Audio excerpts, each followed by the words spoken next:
জীবনে একলা হাঁটতে শেখাটা খুব জরুরি। জরুরি একা থাকতে শেখাও। তার চেয়ে বেশি জরুরি নিজেই মন খারাপ নিজে ভালো করতে পারা। জীবনের এই সুদীর্ঘ পথে সবসময় পথ দেখানোর মতো কেউ একজন থাকলে, এমনটা ভাবা একদম বোকামি।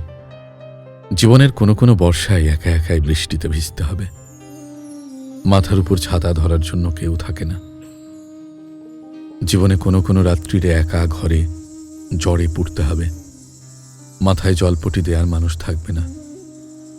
জীবনে মানুষ নদীর জোয়ারের মতো আসে, আবার ভাটার মতো চলে যায়। তখন এই একলা হাঁটা একলা বাঁচার অভ্যাস না থাকলে বড্ড কষ্ট হয়। সেজন্য জীবনে কিছু জিনিস শিখে রাখার খুব প্রয়োজন। মানুষের আসা যাওয়ার এই মিছিলে আমাদের থাকতে হবে গাছের মতো স্থির, বাঁচতে হবে কায়দা করে, খুব কায়দা করে।